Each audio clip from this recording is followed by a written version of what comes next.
Hola, bienvenidos a Podcast Unillanos, el podcast de la Academia. Mire, hoy tengo por acá una compañerita, Nara, que nos está acompañando en el set, y con ella también al doctor Dumar Jaramillo, doctor en inmunología y docente de medicina veterinaria de acá de la Universidad de Los Llanos. Doctor Dumar, bienvenido a Podcast Unillanos.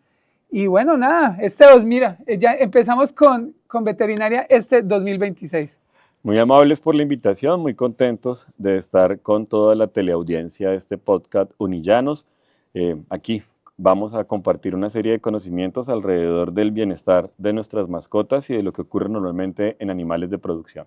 Listo, Doc. Su merced mira esta cámara, yo voy con esta. Doc, vamos a hablar sobre la esterilización porque es un tema también de salud pública que, digamos, muchas veces la gente se hace como los locos con esto. Cuéntenos cómo se viene trabajando en ese punto acá en la universidad. Empecemos con acá en la universidad, cómo se trabaja, se esterilizan animales en la clínica veterinaria. ¿Cómo es ahí el rollo con esto? La Universidad de Los Llanos, a través del Centro Clínico Veterinario que está adscrito a la Facultad de Ciencias Agropecuarias y Recursos Naturales, presta el servicio de castración quirúrgica de hembras y de machos de la especie canina y felina, perros y gatos principalmente. Es importante tener en cuenta que la necesidad de castración de nuestras mascotas es una obligación importante del bienestar de ellas y del buen trato y manejo que se le puede dar a nuestras mascotas. Nosotros como tenedores responsables estamos obligados a realizar la castración por salud de nuestras mascotas, que ahora más adelante hablaremos, y también por el bienestar de nuestras comunidades para evitar estas sobrepoblaciones de animales en abandono que vemos constantemente en nuestras calles. Villavicencio, ¿cómo está, digamos, en un referente con Colombia en cuanto a lo que tiene que ver con población, digamos, directamente, que son perros y gatos? La posibilidad de tener a Villavicencio como una de las ciudades capitales en estos 32 departamentos que integran a Colombia la ubica en este momento en el puesto número 12 con el mayor censo de perros y gatos, tanto en hogares metidos dentro de núcleos familiares como perros y gatos abandonados o sin hogar, básicamente, que es la forma de referirse a ellos de forma técnica. Es importante tener en cuenta que nosotros, que llegamos a tener en Villavicencio cerca de 800.000 personas como habitantes en un núcleo urbano de visita de los diferentes municipios que integran el departamento del Meta, que toman a Villavicencio como referente central urbano, podemos llegar a tener alrededor de 23.000 perros y gatos en Villavicencio, dentro de los hogares colombianos, pero al mismo tiempo un número que todavía no hay un censo acorde porque la Secretaría de Salud puede estar hablando de entre 16.000 y 18.000 y otros ONGs, hogares de paso, pueden estar hablando de entre 50.000 a 60.000 animales abandonados, animales sin hogar, animales que llegan a estos centros de acopio, de mantenimiento de animales sin hogar para tratar de buscarles una segunda oportunidad dentro de los hogares colombianos. Así que hay un buen número de animales, perros y gatos que nos vienen acompañando tanto en nuestras calles como en nuestros hogares. Doc, ¿por qué se habla de salud pública, digamos, en cuanto a lo que tiene que ver con estas mascotas, con lo que tiene que ver con los perros y los gatos, y no solamente bienestar animal? Bien. Lo primero que hay que tener como referente es que nuestros perros y gatos, a ser mamíferos, son posibles agentes que se espera puedan desarrollar rabia. Entonces, digamos que una de las enfermedades de control oficial que tiene Colombia de forma importante en todos los mamíferos es la rabia. Perros y gatos de forma particular, porque los últimos apartes de perros y gatos con rabia o brotes de rabia que han existido en Colombia, por ejemplo, uno de los últimos se presentó en Villavicencio, estamos hablando del año 2010, particularmente donde el animal transmisor fue un gato.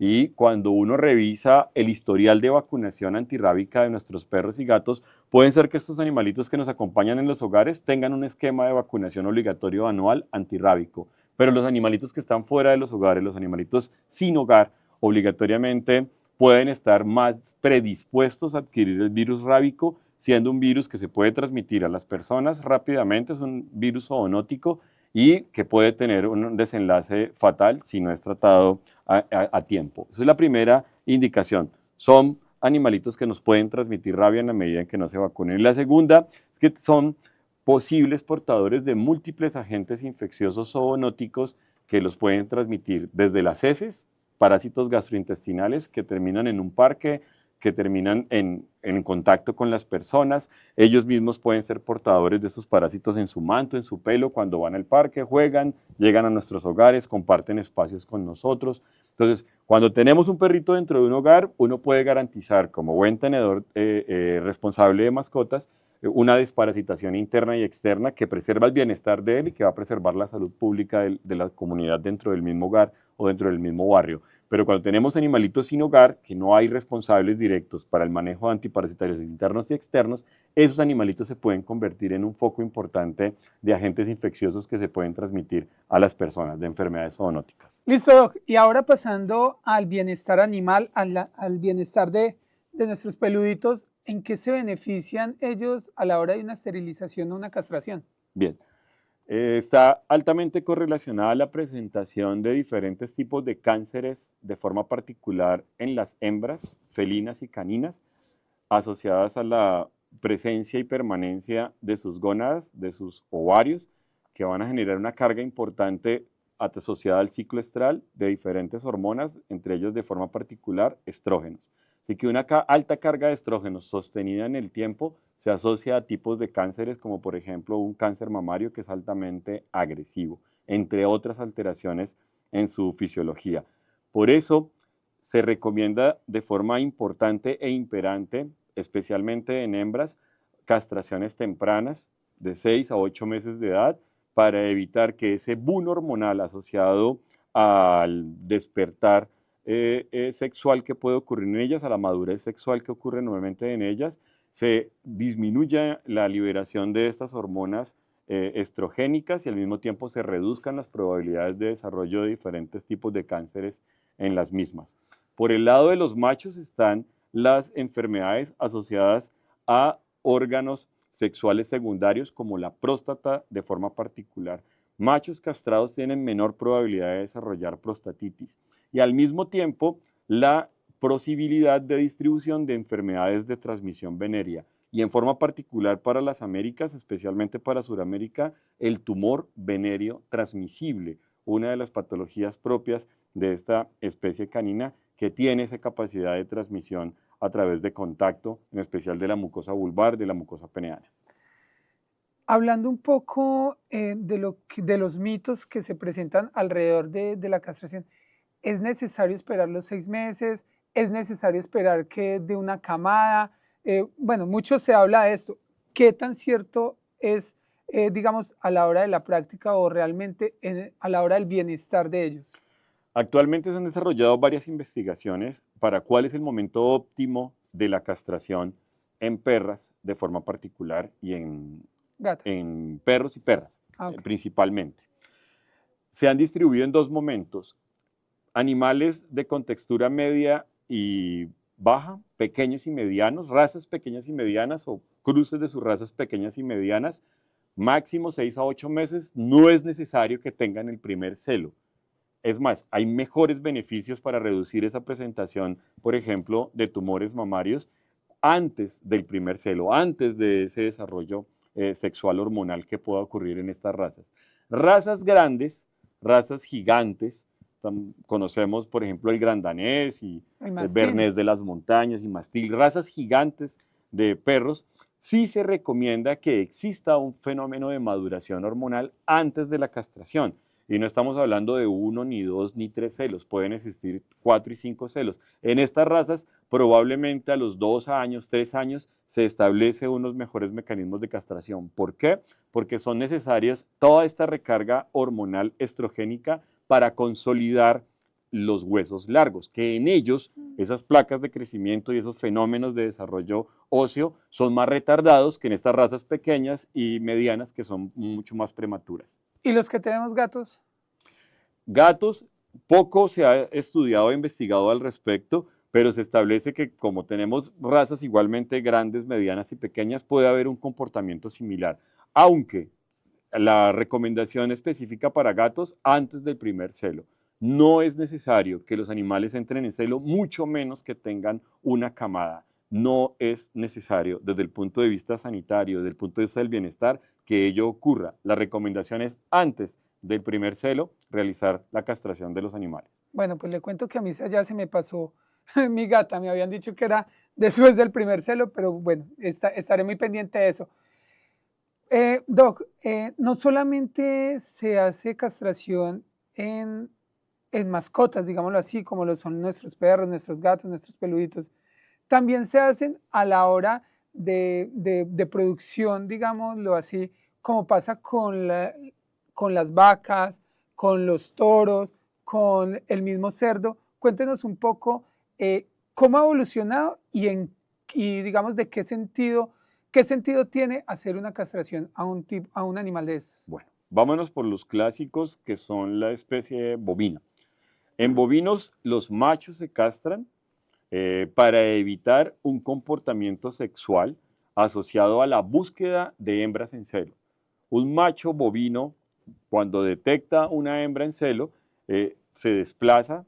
Ese desplazamiento genera un gasto energético, genera una pérdida de tiempo en consumo de alimento y en ganancia de peso. Ese macho rompe cercas para llegar hasta esta hembra y ese macho va a saltar a la hembra y normalmente en la producción bovina pues se espera que los cruzamientos que se asocian, los fenómenos reproductivos que se asocian, sea para el mejoramiento de condiciones de indicadores de producción. No todos los machos se desea que establezcan mecanismos de reproducción con las hembras del hato. Por eso se hace una castración normalmente en bovinos machos para tratar de evitar ese comportamiento y así reducir los tiempos que estos tengan en búsqueda de hembras y el gasto energético asociado. Por supuesto, al castrarlos, ellos se van a concentrar más en su consumo de alimento y en la ganancia de peso, que es lo esperado en esos animales que van para abasto o para consumo animal, sacrificio y consumo animal. En cerdos, machos de la especie porcina, la castración se establece para evitar que el escatol, que es una molécula de naturaleza andrógena, se asocia a la carne y nos dé ese sabor que Orina. puede ser característico de cierta carne, derivados de la industria porcina, asociados a la orina, a ese sabor que puede llegar a establecerse. En cerdos se ha evolucionado de forma muy importante porque más que esa castración quirúrgica que estamos acostumbrados a ver en bovinos, se establece algo que se llama inmunocastración. Se venden vacunas que regulan la función hormonal en los cerdos machos y no es necesario una castración quirúrgica con todas las consecuencias inflamatorias y posibles infecciones a futuro que vienen. Se hablaba también de que en los bovinos, en el caso de las vacas, eh, también se hace una castración o sí, una esterilización ya para el fin, digamos, para el final de la etapa de la res. En las hembras bovinas, tiempos atrás, estamos hablando de hace más de 20 años atrás, se hacía una práctica de colpotomía para introducir a través del cuerpo de la vagina, a generar o llegar hasta los ovarios y proceder a los mecanismos de esterilización de la misma. Esto con miras a un animal ya de despaje, se llama técnicamente, donde sale del sistema de producción y de su ciclo para engorde y sacrificio. Hoy en día esa práctica ha venido en desuso porque vienen acompañada principalmente de un manejo nutricional, de un manejo hormonal externo o exógeno para generar unas mejoras en la condición corporal de las mismas y asimismo poder llegar a un término de cebado y venta y sacrificio de las mismas. Bueno, profe, el tiempo es muy corto. Gracias por haber traído a Nara, que mire, se llevó todos los, se Ya. llevó todas las vistas acá, ha jugado de lo lindo. Y nada, la reflexión que usted le deja no solamente a los estudiantes, sino también a la comunidad en general frente a este tema que pues de pronto tiene muchos tabús. Por favor, comuníquense con los veterinarios de su zona, de sus barrios, comuníquense con las clínicas, los centros clínicos veterinarios, con el veterinario de confianza. Esterilicen a sus mascotas, perros, gatos, esterilícenlas porque el problema de la sobrepoblación y del abandono de animales es constante, va en incremento y nuestra sociedad poco o nada se está sensibilizando ante ello. No se trata de incrementar los mecanismos de adopción, se trata de mejorar las condiciones preventivas para que no se presente el abandono de los animales que no son deseados. Muchísimas gracias, doctor Dumar Jaramillo, y a todos ustedes por habernos acompañado hoy. Nos estaremos escuchando en un próximo podcast Unillanos, el podcast de la Academia.